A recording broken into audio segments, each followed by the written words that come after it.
Hey guys, welcome to 5 Minute Friday. It's you and me today, and I'm answering one of our most commonly asked questions to new listeners on the podcast, and that is, how do I start my boutique? What are the steps I'm missing? What are the things I could forget about? How do I do it right from the very beginning? And here's the truth. Let me just put it out there. I think there is a major misconception in the world today, and maybe this comes from school or college or professors who wrongly assume that the way to start a business is by having everything figured out and by having a business plan and by making it perfect and having everything on paper before you get started. When the truth is, the most successful businesses that I've ever met, including my own, are the ones that just start. Yes, you have to have a plan. Yes, you should think through some things. Yes, you should know what you're getting into, but having everything perfect isn't realistic. It's creating the minimum viable product. It's testing out your theory on what the problem is you're trying to solve in the world around you. So don't worry about not having it all together if this is where you're at. Know that it's okay to try things and test them. Know that it's okay to fail. Know that some things are not going to work out. Some things are going to be a flop. But you have to be able to get in and do the thing consistently, test it out over a long enough period of time that you have enough information to tell you what to do next. That's the thing about starting a business and trying and failing. Failing isn't an end.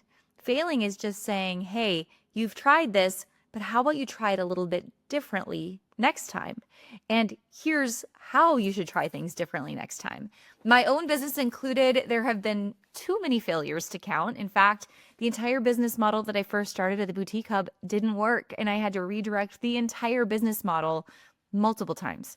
So again, no worries. There is no perfect plan, but if I were to give you a few pieces of advice on how to specifically start in this industry, let's start with a couple of key points. So first things first, when you're getting started, one of your most valuable assets is your name and your brand. So as you're thinking about what your business is going to be called, make sure it's really easy to say, easy to pronounce, easy to spell. If there's multiple L's that are silent or whatever it is, if it's tricky to spell, it's going to be hard for your customers to find you in any kind of search. So make sure it's easy to say, easy to spell, and then make sure the name isn't already taken, because you don't want to get hit with a cease and desist letter from some other business who has a name that's similar to yours. So do some searches, make sure the name is available on social media, all social media accounts, and then the U.S. Patent and Trademark Office, so ustpo.gov. And you can run a trademark search to see if somebody has already registered your name. Now, this is also going to go into effect with your domain. So wherever you're buying your domain, GoDaddy, Namecheap, directly through Shopify, there's a number of ways to buy your domain. You want to make sure that that name is available, and it's not just .net or .co or whatever these weird domains are these days, you guys. The options are endless. Make sure the name you want is available in all of these different places, because you want to protect what you're building. And then as soon as you're getting started, maybe a year down the road or a couple of months down the road, you want to make sure you protect yourself by trademarking your name so that someone doesn't come along behind you and copy that exact same name, create confusion, and then send you the cease and desist letter. So protect the asset that you're building. The second piece that I think is really important to note when you get started is you're going to have a great hypothesis of who your customer is going to be.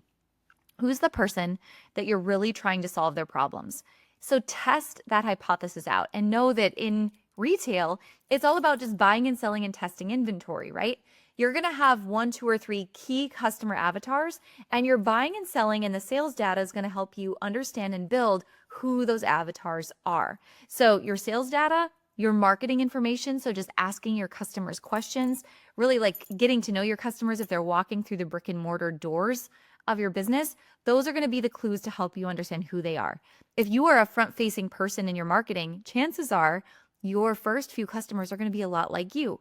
They're going to have similar interests and probably a similar lifestyle and similar challenges. So lean into knowing specifically who your customer might be.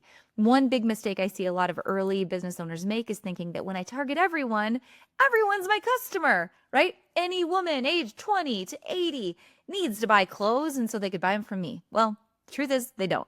The riches are in the niches. So the more specific you can be with your specific style, who you're speaking to, how you want people to feel and what problems you want to solve, and how you're going to talk to them, the better off you're going to be building out your customer avatar. So get specific, build a brand, and test things out. Don't be scared of the process of trying and failing and rinsing and repeating, but make sure you give it enough time to test along the way. There are so many other places, you guys, I want to give you information on how to get started and what other roadblocks to avoid, but it's too much for a 5-Minute Friday. So I wanted to tell you today that one of our favorite programs at the Boutique Hub, it was formerly called Boutique Owner Basics. We completely redid the program and renamed it Retail Owner Basics because it's not just about a boutique or apparel, but no matter what you sell, if you are a product-based business, I want to give you the steps on how to make sure your foundation is solid and you're starting your business right. So I have linked it up today in the show notes, or just search Retail Owner Basics, go to theboutiquehub.com, click on products, find Retail Owner Basics there. If you need help getting started, this program is built for you. So let's help you start that business the right way, grow it from the ground up, and watch your dreams come to life. It doesn't have to be perfect. You just have to start. I'm so glad you're here, you guys. Tune in for all of our regular episodes launching every single Tuesday, and then more 5-Minute Fridays from me, from our partners, from our team, as we dig into what is going to make your business successful. Thanks for tuning in today, you guys.